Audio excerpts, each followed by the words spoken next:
Olá, seja bem-vindo. Esse é o nosso primeiro vídeo sobre palpação como método de avaliação. A gente vai falar dos fundamentos da palpação. É um dos poucos vídeos teóricos que eu vou fazer a respeito disso, talvez o único, depois a gente já vai para a parte prática. Mas é bom a gente fundamentar e entender melhor isso para chegar mais afiado ali na parte prática.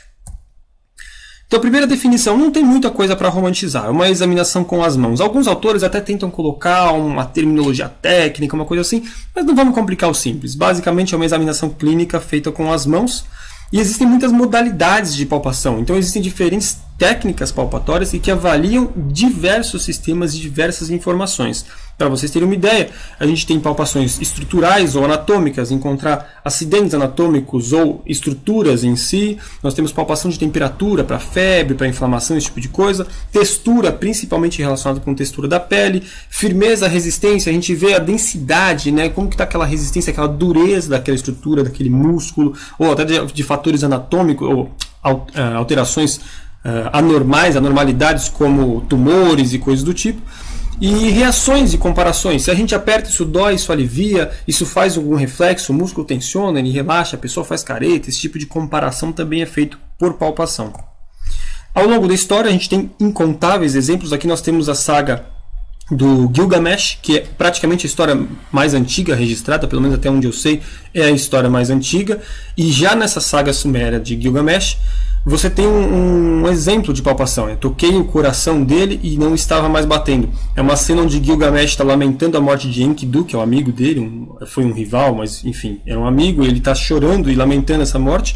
E já há ali uma demonstração do saber da palpação como uma examinação do batimento cardíaco, da parte de pulso, do próprio coração e da relação clínica disso com a vida e por aí vai. O mais provável é que esse saber já venha de muito antes do escrito. Esse escrito data de mais ou menos 2600 a.C., na região ali próximo de onde fica o Iraque, ou talvez até onde fica o Iraque mesmo, mas essa parte dos sumérios. E 2600 a.C., para vocês terem uma ideia, a Bíblia, o Antigo Testamento, é por volta de 1500 a.C. Então a gente está falando de um tempo ainda mais para trás, onde já se sabia, já se detinha esse saber. E a medicina egípcia também. Imhotep foi um grande sacerdote, um grande médico, um sábio da época. A gente está falando mais ou menos do mesmo período, 2600 a.C. Ele foi o vizir ou o sacerdote do segundo rei da terceira dinastia no Egito, que esse rei até viria a ser conhecido como uma divindade da saúde por conta de alguns saberes e principalmente por conta dos avanços que Imhotep trouxe. E dentre essas questões existem tratados que o Imhotep deixou sobre esse saber de palpação e desse saber clínico, dessa relação cardiovascular, da examinação de pulsações do corpo para chegar a avaliar o coração e algumas examinações abdominais. Esse trecho é de um pergaminho chamado Pergaminho de Eber, que é um monge alemão que adquiriu esses pergaminhos desse mesmo período do Egito, desse tratado de saúde, e dentre muitas coisas cardiovasculares, cirúrgicas por aí, até de dentista, né? Existe sobre palpação abdominal, provavelmente para avaliar hérnias inguinais, tumores, hérnias umbilicais, onde ele descreve, você deve colocar o seu dedo e seguir palpando essa região. E fora as palpações de pulso, esse tipo de coisa. Então, mesmo nessa época no Egito e na Suméria já existiam tratados escritos, o mais provável é que milênios, ou pelo menos séculos antes, já era um conhecimento vigente, pelo menos de uma classe da saúde, a relação da palpação com a examinação clínica. Nós temos também no livro do Imperador Amarelo, a pulsologia, dentre algumas outras palpações, mas principalmente a relação dos pulsos do corpo, para avaliar essas questões da acupuntura. O livro do Imperador Amarelo também data mais ou menos de 2600, algumas controvérsias, mas provavelmente de 2600 ou pelo menos 1600, 1700 a.C.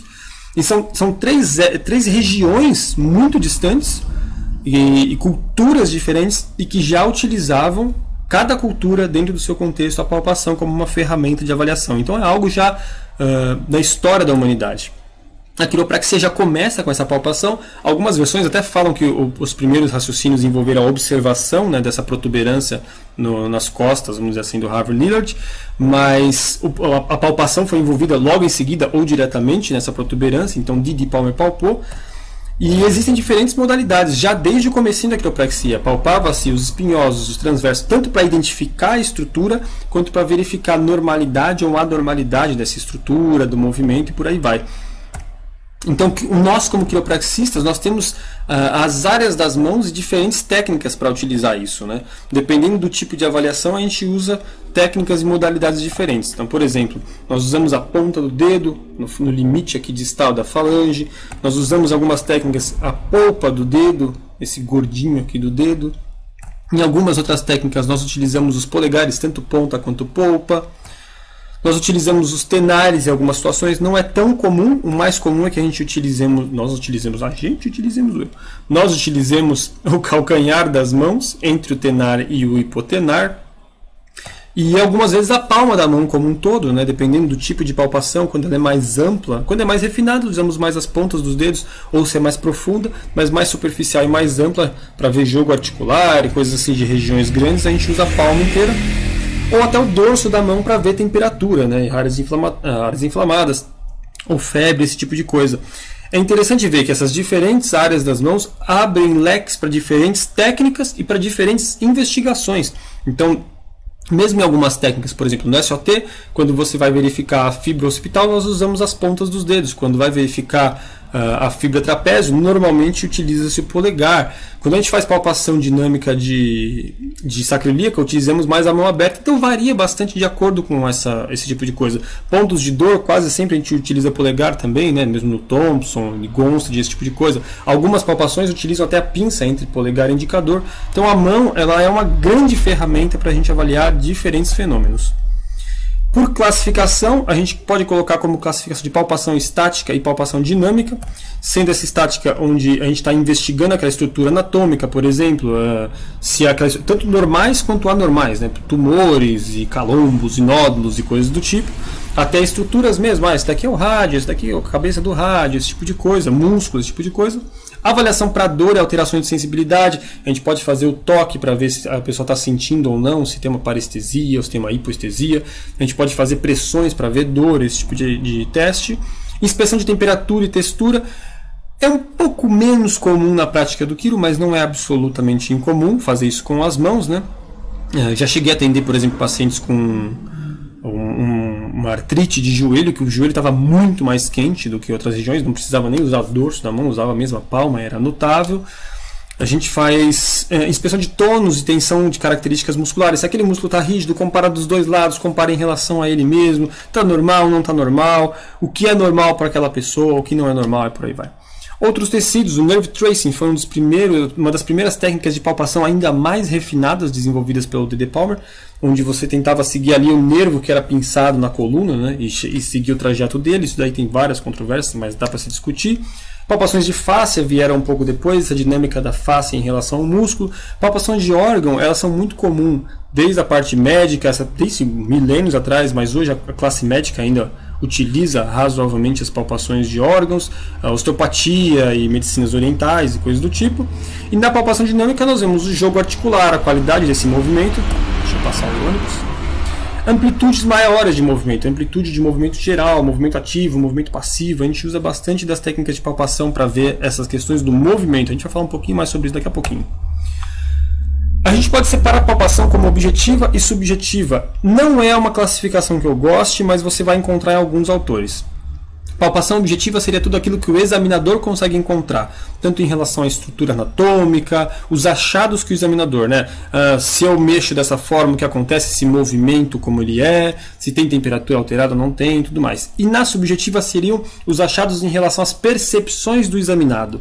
Então a pessoa que está sendo palpada, ela percebe dor, ela percebe diferença de sensibilidade, essas coisas seriam colocadas como subjetiva, porque depende do que ele sente, e a objetiva é algo dito como real, como mais certo, né? Um achado objetivo, ele existe.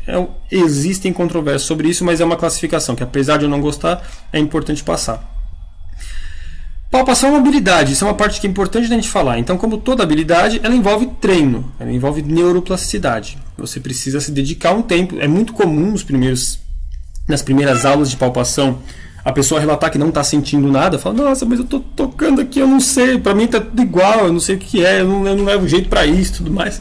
Mas é porque envolve plasticidade, vai envolver um tempo para os neurônios se adaptarem, para eles processarem aquela informação e interpretarem aquela informação, e isso vai precisar de alguma repetição e uma exigência. Aqui eu errei na foto, ficou uma por cima da outra, mas é como tocar um instrumento, como tocar piano, como tocar violão.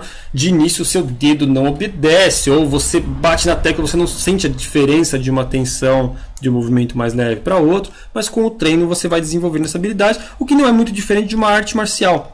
As artes marciais também são, nesse aspecto de treino e plasticidade, um bom exemplo para a palpação, né? Você começa treinando coisas que talvez nem sejam diretamente relacionadas com a aplicação prática, né? Como condicionamento físico, corrida, cardiovascular e tal, e para depois você ir para simulações de movimento, para depois você aplicar de fato num combate, numa competição, uma coisa do tipo. E na palpação é a mesma coisa, você pode começar treinando com espumas, com fio de cabelo na folha, com frutas, com melancia, diferentes texturas, madeira e por aí vai. Depois você vai simulando isso no corpo humano, ou até simultaneamente você também faz isso e simula no corpo humano, até uma hora que você desenvolve a aplicação prática daquela ferramenta. Aqui também tem algumas controvérsias que a gente já chega lá e fala. Que é o que a ciência tem a dizer a respeito da palpação, né? É só uma questão de treino? Não é uma questão de treino. Existe isso de objetivo e subjetivo? Em termos de pesquisa científica, o que a gente tem é uma falta de embasamento para a palpação de movimento. Ao que tudo indica, é muito difícil ou não é estatisticamente significativa a concordância entre diferentes examinadores a respeito da palpação de movimento. E há até um movimento que quer tirar, até um movimento é bom, existem grupos que querem tirar a palpação de movimento dos ensinos acadêmicos, remover isso da grade curricular, porque já que os estudos estão demonstrando que não há confiabilidade, que a gente não consegue concordar entre diferentes examinadores, talvez não valha nem a pena ensinar essa ferramenta que seja tão subjetiva, né? Mesmo sendo vista por alguns autores como objetiva, ela em muitos aspectos é subjetiva e a ciência não tem encontrado um bom embasamento para isso. Em compensação, a palpação para dor parece existir uma confiabilidade clínica muito maior, tanto diferentes examinadores concordarem a respeito do ponto de dor, quanto para identificar grupos de pessoas que estão acometidas de síndromes de dor, ou como síndromes de fibromialgia ou dor miofacial, e grupos que não estão acometidos, parece que existe uma boa confiabilidade de encontrar e selecionar essas pessoas, separar essas pessoas desses grupos, né? E alguns estudos comparam, por exemplo, a relação também da palpação do movimento com palpação de dor, e parece que elas não têm relação. Então, alguns examinadores encontram restrição de movimento em uma articulação, mas quando tocam para a dor encontram do outro lado e por aí vai. Mas o grande resumo do apanhado da parte científica a respeito disso é: ao que tudo indica, a palpação de movimento não é muito confiável, apesar de ser amplamente utilizada em diferentes técnicas de quiropraxia e até em outras profissões. E palpação para dor, para encontrar pontos de dor, ela parece ser mais confiável para várias questões. É claro que no palpação para dor você não consegue diferenciar entre uma fibromialgia e uma dor muscular de outras causas, porque isso vai envolver o raciocínio clínico, mas você consegue encontrar mais fácil porque aquela pessoa te dá um feedback talvez mais confiável. Então, naquela relação de subjetivo e objetivo, aqui nós devemos inverter essas classificações. Ao que tudo indica, seria mais objetivo dizer que a palpação para dor é uma palpação objetiva e subjetiva a palpação de movimento. Quem sabe esse debate venha a ser feito aí na nossa profissão. A princípio, essa é a introdução e fundamentação. Daqui para frente a gente fala mais da parte prática. Se você gostou, deixa um joinha aí no vídeo ou se inscreve no canal, que já já a gente vai postando mais, tá legal?